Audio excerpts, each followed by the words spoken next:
नमस्कार साथियों, मैं आशीष आप सभी का बहुत बहुत स्वागत करता हूं आपके अपने YouTube चैनल हिंदी जगत में।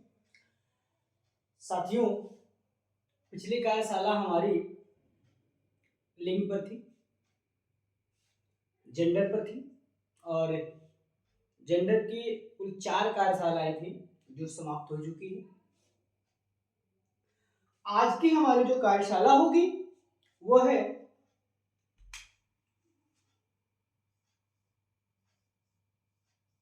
वचन। सबसे पहले साथियों हमें जानना वचन क्या होता है, ठीक है। तो व्याकरण की दृष्टि से जो वचन होता है वो संज्ञा की संख्या को निर्धारित करता है। निर्धारित मतलब निश्चित नहीं बताता है कि वो 5 है, 10 है, 20 है, लेकिन इतना बताता है कि संज्ञा संख्या में एक है अथवा एक से अधिक। या हम सीधे शब्दों में कह लेते हैं, संज्ञा शब्दों के जो विकारी रूप की बात करता है उसमें एक वचन भी होता है, ठीक है। या हम ये कहें, जिस संज्ञा शब्द से संज्ञा के एक अथवा अनेक होने का बोध होता है उसे वचन कहते हैं। वचन का शाब्दिक अर्थ संख्या है। व्याकरण की दृष्टि से यहां वचन का जो अर्थ है वो क्या है साथियों? संख्या है। किसकी संख्या? संज्ञा की संख्या। संज्ञा की संख्या, ठीक है साथियों। वचन जो संज्ञा की संख्या के बारे में बताता है या बोध कराता है वो वचन है, ठीक है। या जिस संज्ञा शब्द से संज्ञा के एक अथवा एक से अधिक होने का बोध होता है उसे वचन कहते हैं। उसे वचन कहते हैं साथियों। आइए हम परिभाषा पर बात करते हैं।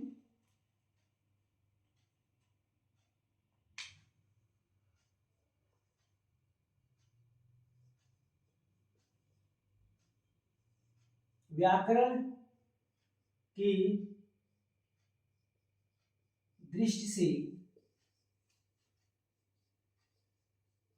वचन का अर्थ संख्या है। वचन का अर्थ संख्या है। अगर हम परिभाषा की बात कर ले साथियों,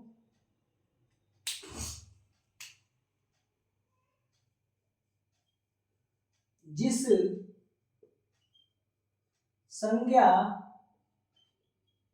शब्द से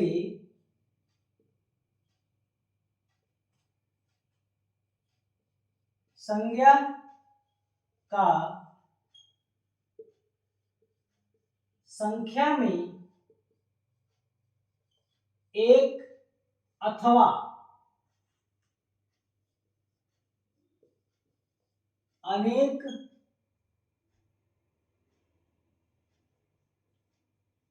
होने का बोध होता है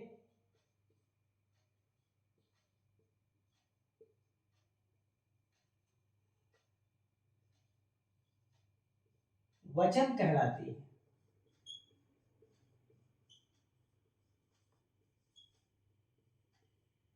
या संज्ञा के जिस रूप से संज्ञा की संख्या एक या एक से अधिक होने का पता चले उसे वचन कहते हैं। जिस संज्ञा शब्द से संज्ञा का संख्या में एक अथवा अनेक होने का बोध होता है वचन कहलाती है।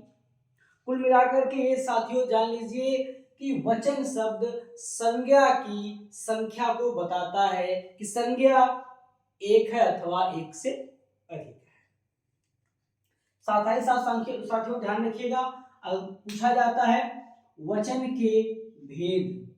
वचन के भेद की हम बात कर रहे हैं साथियों, ध्यान दीजिएगा। वचन के भेद तो साथियों हिंदी में वचन के केवल 2 भेद होते हैं, ठीक है साथियों। कितने होते हैं? 2 भेद होते हैं। एक होता है पहला एक वचन और दूसरा होता है साथियों बहुवचन। दूसरा बहुवचन है और पहला है साथियों एक वचन। वचन के भेद दो होते हैं, एक वचन और बहुवचन। ठीक साथियों, अर्थात संज्ञा के जिस रूप से संज्ञा की संख्या के एक होने का पता चलता है उसे एक वचन कहते हैं, और संज्ञा के जिस रूप से संज्ञा की संख्या एक से अधिक होने का पता चलता है उसे बहुवचन कहते हैं। साथियों ध्यान दीजिएगा, संस्कृत में तीन वचन होते हैं, एक वचन, द्विवचन और बहुवचन। ठीक है, संस्कृत में तीन वचन की बात की गई है, एक वचन, द्विवचन और बहुवचन होता है। पाली प्राकृत अपभ्रंश और हिंदी में, पाली प्राकृत अपभ्रंश और हिंदी में, जो कि हिंदी और संस्कृत के बीच की ही बोलियां हैं, इनमें दो वचन की बात की गई है। ठीक है साथियों, आइए कुछ हम उदाहरणों से समझने का प्रयास करते हैं इन्हें। अब जैसे मैं यहां लिख दूं,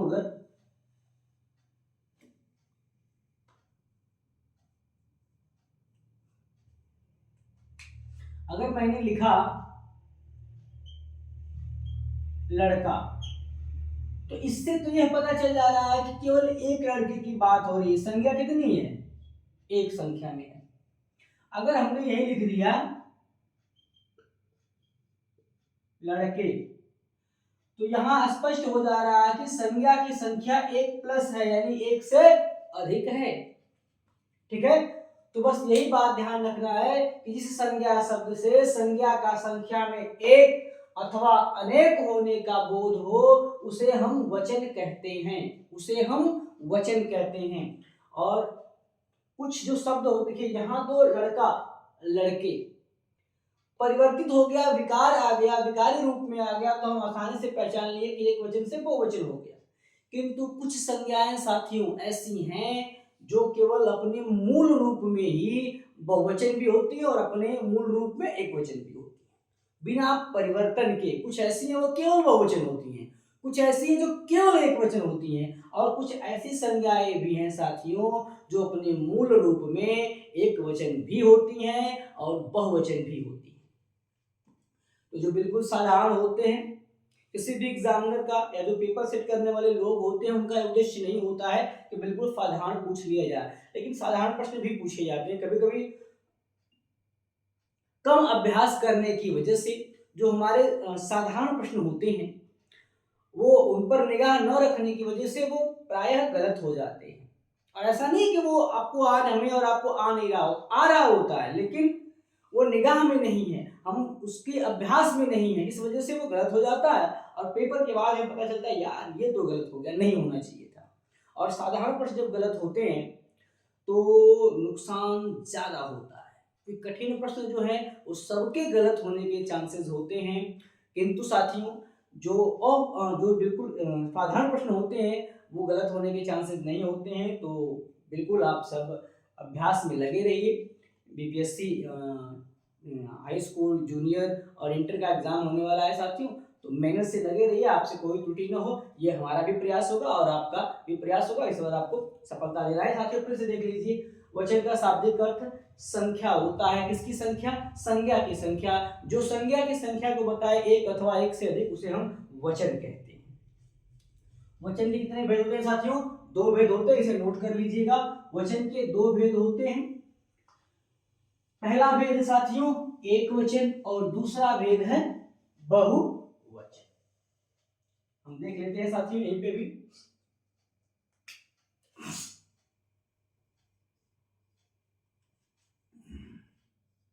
एक है साथियों हमारा एक वचन और दूसरा है बहुवचन। अब साथियों ध्यान दीजिएगा,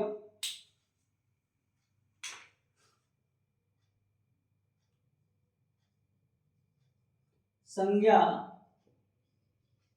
संख्या में एक हो। बिल्कुल सिंपल सी परिभाषा याद रखिएगा, जब संज्ञा संख्या में एक होगी तो वो एक वचन की संज्ञा होगी, और जब संज्ञा संख्या में एक से अधिक हो तो साथियों वो बहुवचन की होगी। वचन के दो भेद, एक वचन और बहुवचन है। जब संज्ञा संख्या में एक होगी तो वह एक वचन की संज्ञा कहलाएगी, और जब संज्ञा संख्या में एक से अधिक होगी तो वह बहुवचन की संख्या कहलाएगी साथियों। जैसे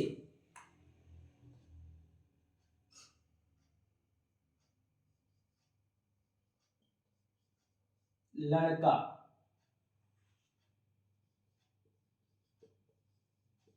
लड़के,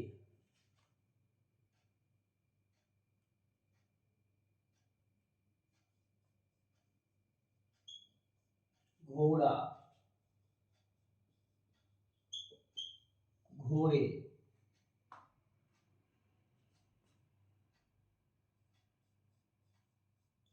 नारी, नारी।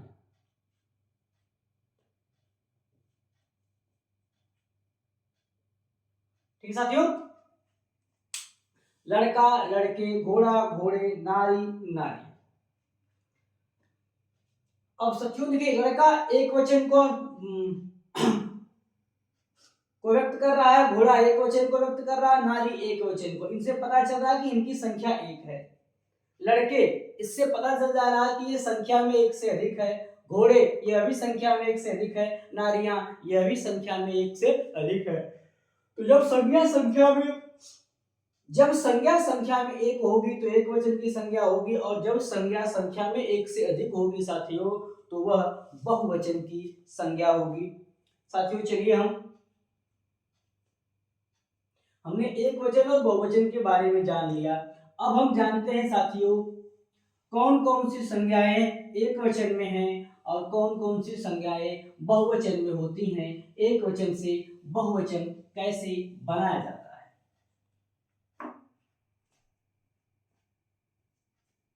ठीक है साथियों,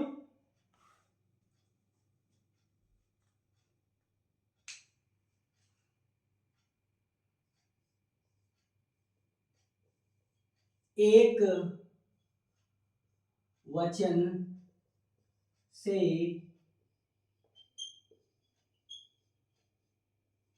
बहुवचन,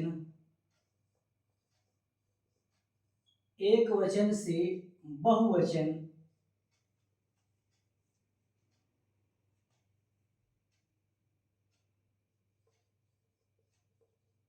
बनाने के नियम।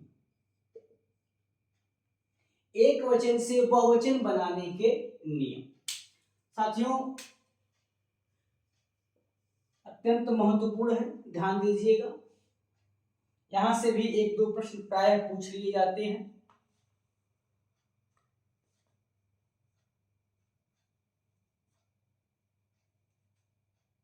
तो पहला नियम है, कह रहा कि एक वचन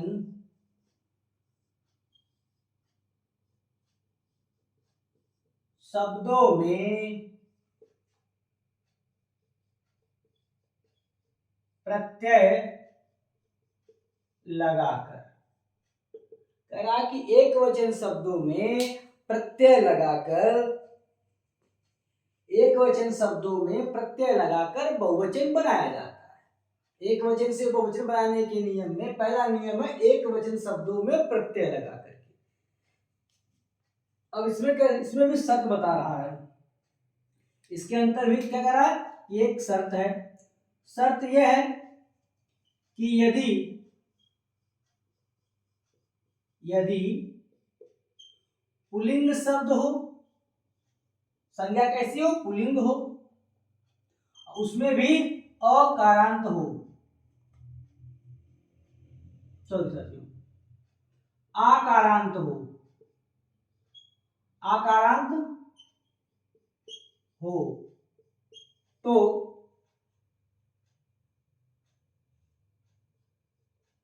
आकारांत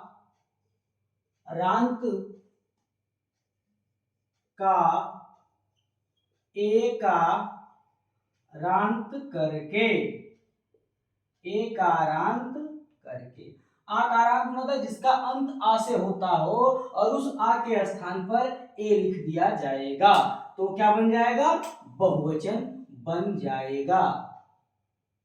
ठीक है साथियों, क्या बन जाएगा, बहुवचन बन जाएगा। अब एग्जांपल में हम देख लेते हैं, जैसे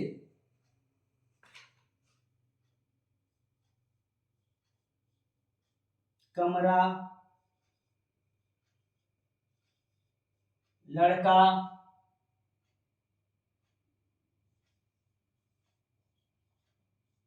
कपड़ा। अब इन सब में आ आया हुआ है तो हम कमरा का कर देंगे कमरे, लड़का का लड़के, कपड़ा का कपड़े। ऐसे ही साथियों,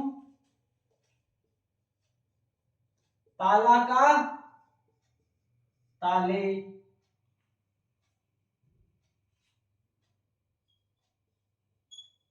मेला का मेले,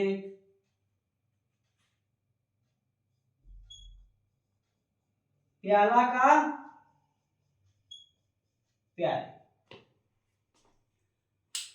तो कह रहा है कि एक वचन शब्दों में प्रत्यय लगा करके उसमें से कह रहा है कि यदि पुल्लिंग शब्द आकारांत हो तो आकारांत का एकारांत करके बहुवचन बना लेते हैं। जैसे कमरा आकारांत है, कमरे एकारांत हो गया, लड़का आकारांत है, लड़के एकारांत हो गया, कपड़ा कपड़े एकारांत हो गया, ताला आकारांत है, ताले एकारांत हो गया। साथियों, आकारांत मतलब आ आकार की ध्वनि आनी चाहिए, अंत में आ होना चाहिए और इसी के स्थान पे कह रहा है कि अब आ को हटा करके ए लगा दिया जाएगा तो एकारांत करके हम बहुवचन बना लेते हैं। ठीक है साथियों, नोट कर लीजिएगा। अब ये कह रहा है साथियों,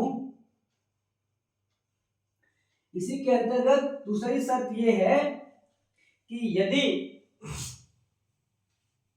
स्त्रीलिंग शब्द ईकारांत हो, ईकारांत यानी हाँ बड़ी ताला भी ई हो, ठीक है। यदि स्त्रीलिंग शब्द कह रहा है यदि, अब तक पुल्लिंग की बात कर रहा था साथियों, अब बात कर रहा है स्त्रीलिंग। स्त्रीलिंग शब्द कह रहा है कि ईकारांत हो, क्या कह रहा है, ईकारांत हो, ईकारांत हो तो ई के स्थान पर, ई के स्थान पर या प्रत्यय लगाकर बहुवचन बनाते हैं। प्रत्यय की बात चल रहा है साथियों, ध्यान रखिएगा। कह रहा है कि यदि ईकारांत है तो ई के स्थान पर या प्रत्यय को लगा दिया जाए तो बहुवचन बन जाएगा। यदि स्त्रीलिंग शब्द ईकारांत हो यानी एक वचन में हो, एकारांत ईकारांत हो तो ई जो है ई के स्थान पर या प्रत्यय लगा दिया जाएगा। तो उदाहरण के रूप में हम देख लेते हैं साथियों, जैसे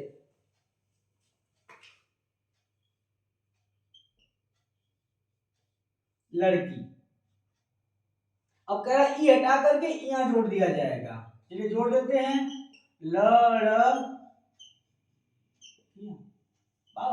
बन गया बहुवचन, बिल्कुल बहुवचन बन गया, यही है भैया। ठीक है साथियों,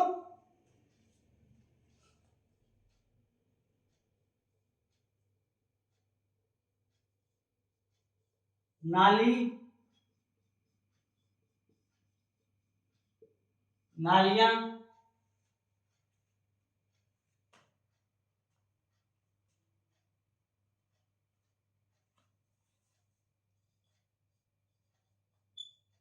पत्नी,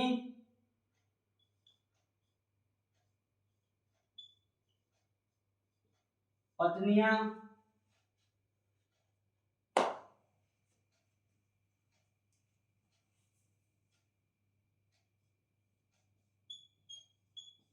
निधि,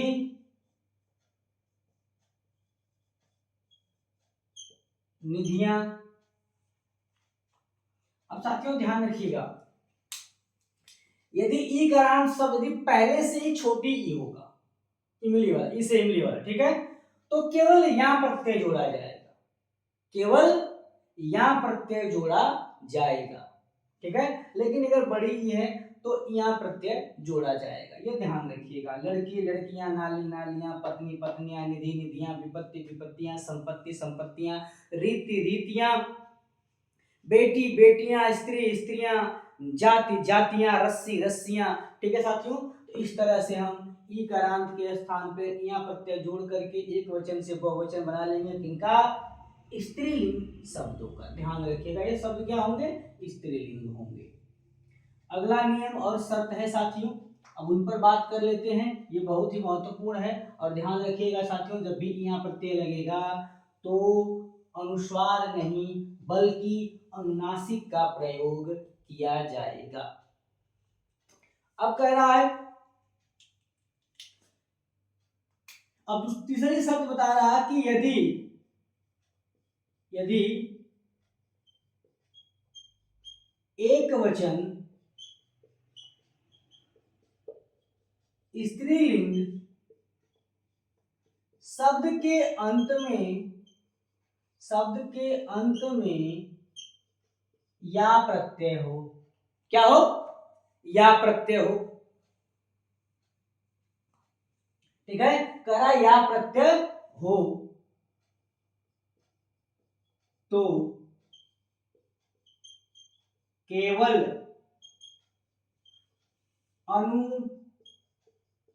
अनुनासिक ध्वनि लगाते हैं। बिल्कुल साथियों ध्यान रखिएगा, कह रहा कि पहले में बताया कि यदि ई करांत हो, चाहे वो छोटी ई हो बड़ी हो, तो अगर बड़ी ई है तो बड़ी ई को हटा करके यहाँ प्रत्यय जोड़ दिया जाएगा, छोटी ई और य या फिर आ की मात्रा और अनुनासिक, ठीक है साथियों। लेकिन कह रहा है कि यदि पहले से ही छोटी ई होगा तो केवल या अनुनासिक के साथ प्रयोग कर दिया जाएगा। अब कह रहा है कि यदि एक वचन स्त्रीलिंग शब्द के अंत में पहले से ही या प्रत्यय लगा हो, पहले से ही या प्रत्यय लगा हो, तो केवल वहां अनुनासिक ध्वनि लगा देते हैं, वो बहुवचन हो जाएगा। जैसे जैसे साथियों,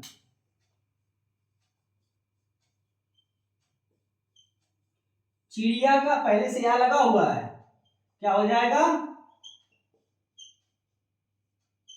चिड़िया।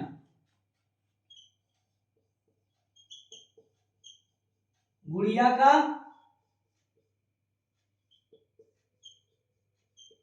गुड़िया।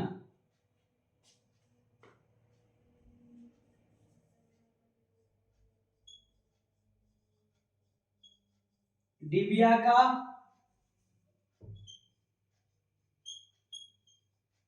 डिबिया। कुतिया का कुतिया, ठीक है साथियों। तो इस तरह से एक वचन से बहुवचन बना लिया जाएगा। फिर से नियम पे ध्यान रखिए, यदि एक वचन स्त्रीलिंग शब्द के अंत में या प्रत्यय हो तो केवल अनुनासिक ध्वनि लगा करके बहुवचन बना लेंगे, ठीक है। अब अगला शर्त और नियम है साथियों, जरा हम उस पर ध्यान देते हैं।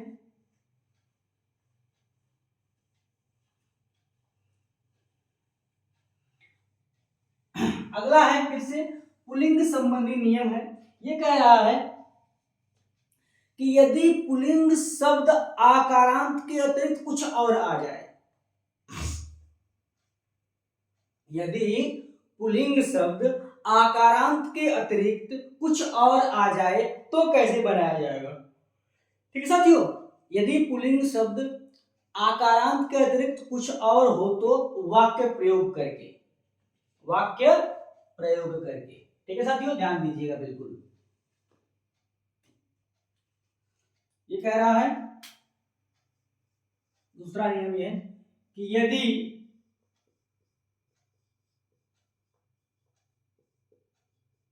पुल्लिंग शब्द आकारांत के अतिरिक्त कुछ और आ जाए तो वाक्य प्रयोग करके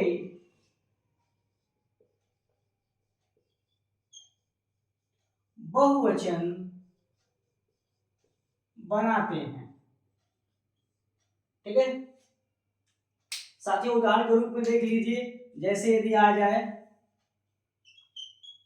साधु लिख करके आ जाए, क्या आ जाए साथियों, साधु आ जाए। अब इसका बहुवचन बनाना, ठीक है, साधु को भोजन खिलाया गया तो लिखेंगे साधुओं को भोजन, क्या लिखेंगे, हाँ वाक्य प्रयोग कर लीजिए,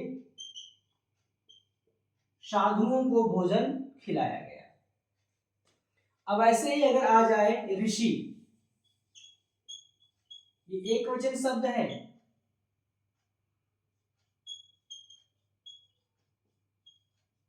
अब देखिए साथियों, वाक्य प्रयोग किया गया, ऋषियों को जलपान कराया गया, ऋषियों को जलपान कराया गया। ऐसे ही क्षेत्र क्षेत्रों, शत्रु शत्रुओं, मित्र मित्रों, क्या है, इनका हम वाक्य प्रयोग करके ही इनका बहुवचन बना लेंगे। ठीक है साथियों, वाक्य प्रयोग करके इनका हम बहुवचन बना लेंगे साथियों। अब एक बार पुनः कह रहे हैं साथियों, बहुत ही महत्वपूर्ण टॉपिक है वचन,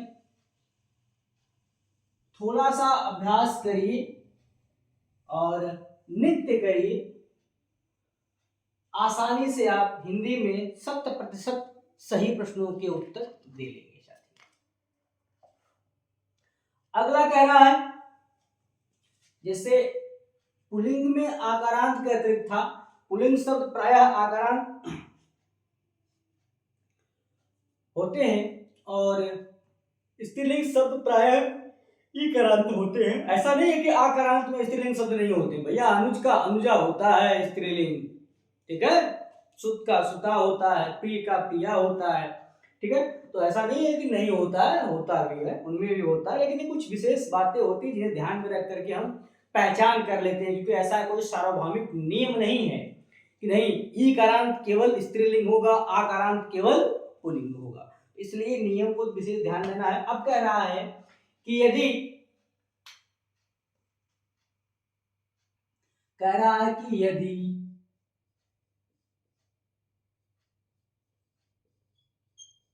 एक वचन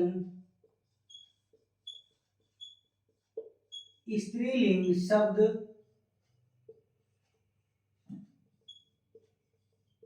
ई का रांत के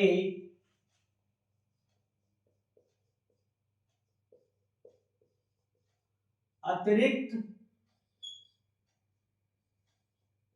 कुछ और हो तो, कुछ और हो तो अंत में, यानी एक वचन शब्द के अंत में ये लगाकर,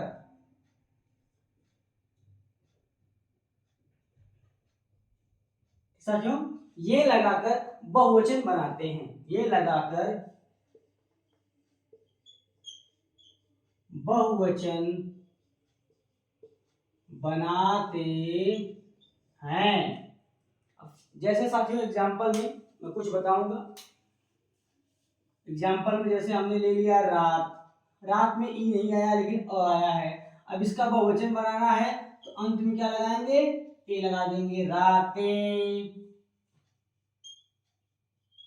बात बातें, तो साथ ध्यान रखिएगा बिल्कुल। बहन,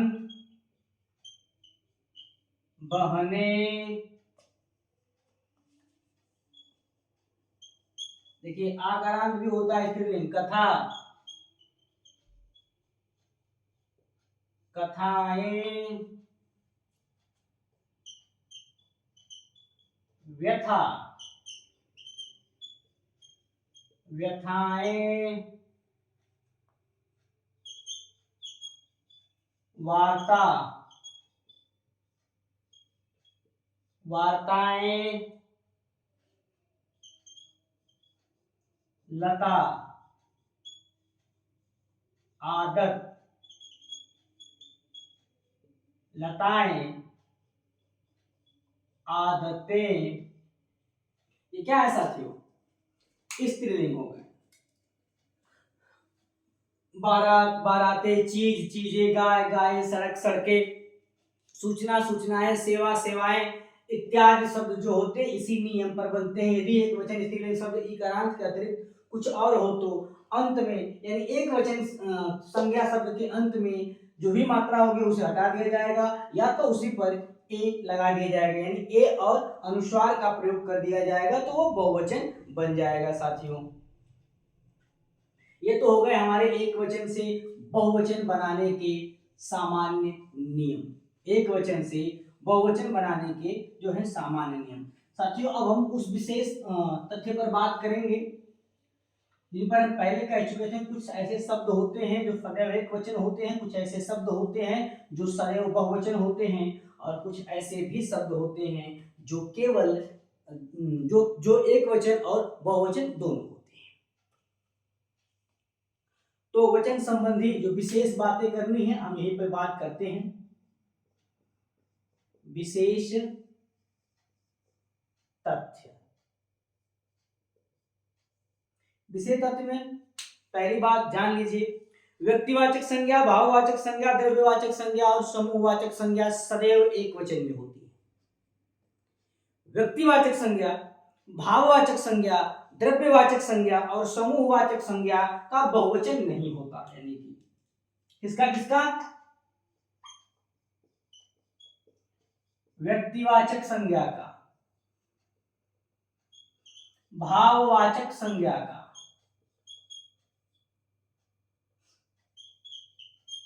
द्रव्यवाचक संज्ञा का और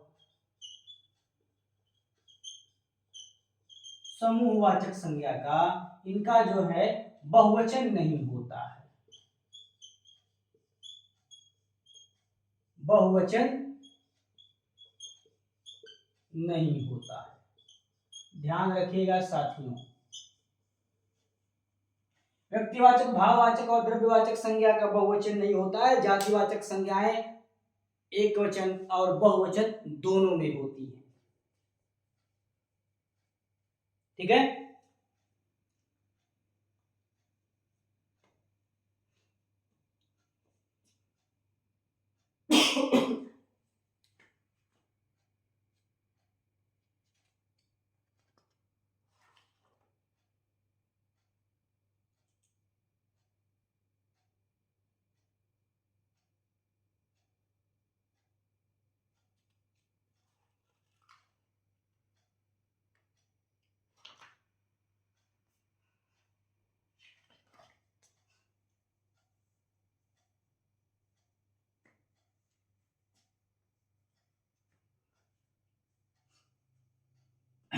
अब साथियों अगली जो ध्यान देने योग्य बात हमारी है उस पर चलते हैं।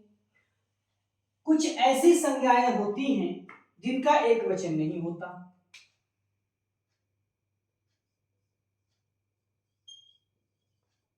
कुछ ऐसी संज्ञाएं जिनका एक वचन नहीं है। जैसे में साथियों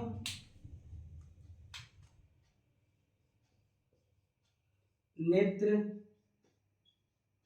प्राण, लोग, दाम दर्शन अश्रु या आंसू, अश्रु या आंसू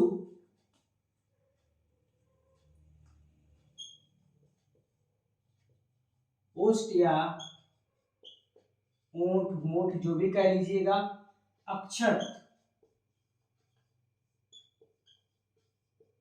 हस्ताक्षर, ये ऐसी संज्ञाएं हैं साथियों, इनका एक वचन नहीं होता, इनका प्रयोग सदैव बहुवचन के रूप में ही होता है। आंसू गिरता है, ये वाक्य गलत हो जाएगा, आंसू गिरते हैं।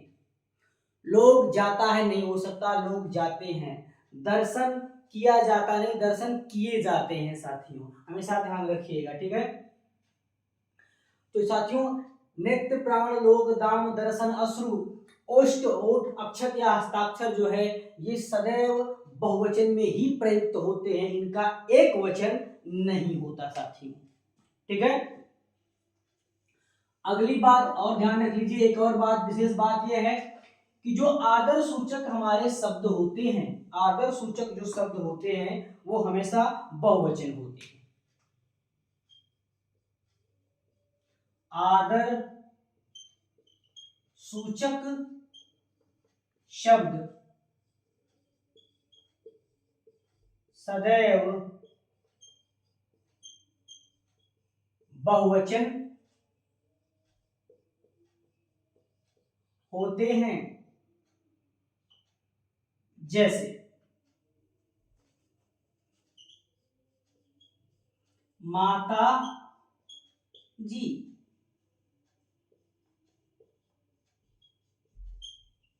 पिताजी,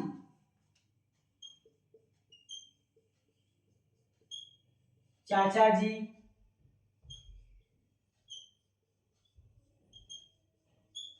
चाची जी, भैया जी, और सबसे आदर सूचक शब्द देख लीजिए भैया यही है जीजा जी, जिसके आगे भी जी और पीछे भी जी, ठीक है। जीजा जी, एक और जी है दामाद जी, इसका भी बहुत आदर होता है। और एक आदर का भूखा इंसान होता है रिश्तेदारों में, जिसे हम फूफा जी कहते हैं, इनका मुंह हमेशा खुला ही रहता है। शादी ब्याह जब भी किसी ओकेजन की बात कर दी जाए तो ये फूफा जी ऐसे होते हैं जिनका मुंह हमेशा खुला होता है। इन्हें जीजा जी जैसा और दामाद जी जैसा हमेशा सत्कार चाहिए होता है। भाई जो नवीन होते हैं उन्हें मिलता, सबको नहीं मिलता, ठीक है। तो अब पुराने हो गए हैं, थोड़ा हिसाब में रहे, लेकिन नहीं भाई, आखिर वो भी तो उस परिवार के किसी के जीजा किसी के दामाद होंगे, तो उनको भी नए वालों की तरह ही चाहिए होता है सम्मान, फिर भी कोई बात नहीं है। तो ये आदर सूचक शब्द सदैव बहुवचन में होते हैं, माताजी, पिताजी, चाचा जी, चाची जी। और एक बात साथियों ध्यान रख लीजिएगा, जब भी किसी शब्द के आगे या शब्द के साथ आपने जी का प्रयोग कर लिया, जी शब्द का प्रयोग कर लिया, वो शब्द अपने आप में क्या हो जाएगा, बहुवचन हो जाएगा, वो शब्द अपने आप में बहुवचन हो जाएगा। और दूसरी बात, जब किसी व्यक्तिवाचक संज्ञा का बहुवचन बना दिया जाए, जब किसी व्यक्तिवाचक संज्ञा का बहुवचन बना दिया जाएगा तो वह व्यक्तिवाचक संज्ञा व्यक्तिवाचक न रह करके क्या हो जाएगी, जातिवाचक हो जाएगी। अभी हमने आपको बताया कि व्यक्तिवाचक, भाववाचक, द्रव्यवाचक, समूहवाचक का बहुवचन नहीं होता है, ये हमेशा एक वचन में प्रयोग होती है। तो अब अगर जातिवाचक, अब अगर व्यक्तिवाचक संज्ञा का हमने बहुवचन बना दिया, जैसे ध्यान रखिएगा साथियों, जैसे जैसे क्या किया जाए कि एक हो जाए हमारा उदाहरण,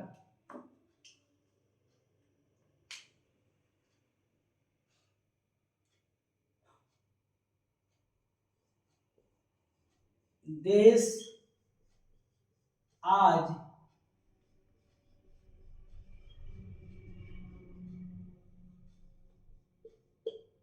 विभीषणों से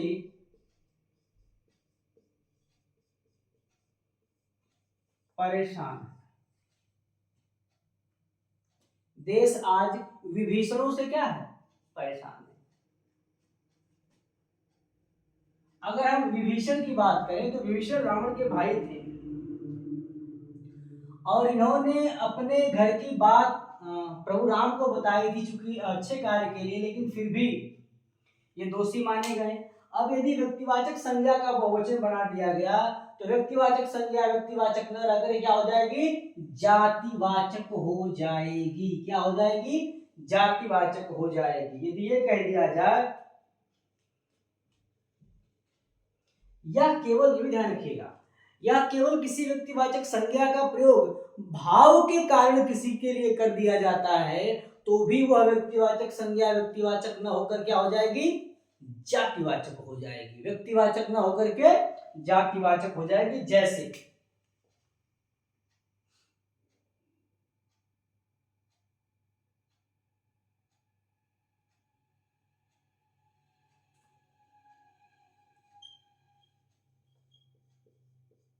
तुम्हारा जयचंद होना स्वाभाविक है। अब यहां जयचंद शब्द जो है वो नाम ना होकर के, यानी व्यक्तिवाचक संज्ञा ना होकर के क्या हो गया है, जातिवाचक।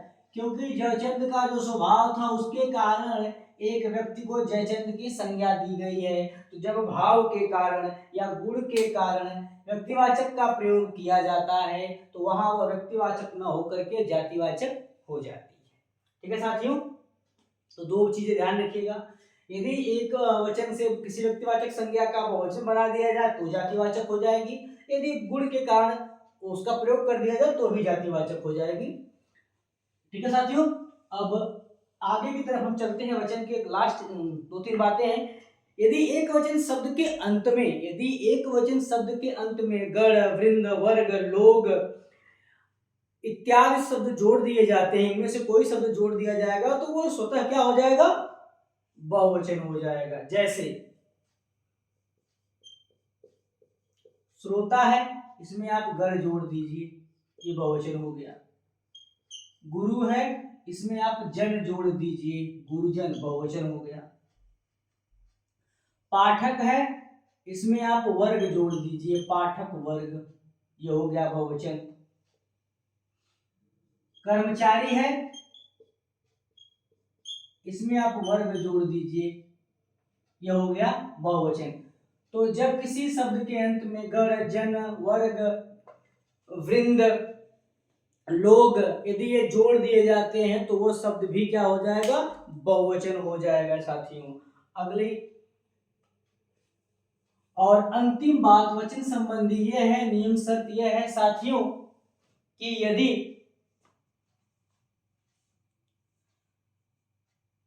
आपको अभ्यास करना है तो रोज करिए। एक वचन और बहुवचन के अच्छे ढंग से जानने के लिए, पहचानने के लिए आपको इनका अभ्यास थोड़ा लंबा करना पड़ेगा, कई दिन तक लगातार करना पड़ेगा, आसानी से ये समझ में आ जाएंगे। अंतिम बात पर हम बताने वाले थे साथियों, कुछ सार्थक शब्द अपने मूल रूप में एक वचन भी होते हैं और बहुवचन भी होते हैं। कुछ सार्थक शब्द हैं, कुछ ऐसी सार्थक संज्ञाएं होती हैं कि वो अपने मूल रूप में एक वचन भी होती हैं और वही बहुवचन भी होती हैं साथियों। जैसे मानव शब्द, यही एक वचन भी है और बहुवचन भी है। चाकू शब्द, यही एक वचन भी है और बहुवचन भी है साथियों। ऐसे बहुत सारे उदाहरण हैं। अब हम बाकी के उदाहरण जो है वो जब प्रश्नोत्तरी कराई जाएगी पीडीएफ के साथ तो उसमें आपको बताया जाएगा साथियों। आज वचन की कार्यशाला समाप्त हो गई साथियों। कोई त्रुटि रही हो या कहीं पर भी समझ में न आया हो तो आप कमेंट में बता दीजिएगा, हम उसे वापस फिर से किसी अन्य क्लास में समय निकाल करके बताने का पूरा प्रयास करेंगे साथियों। आज वचन की कार्यशाला समाप्त हो गई। आशा रखते हैं आप सबको अच्छी लगी होगी, पसंद आई होगी और आपके लिए यह कारगर साबित हो। ईश्वर से ऐसी प्रार्थना करते हैं भगवान आपको जल्द से जल्द सफल बनाए। जय हिंद, जय भारत।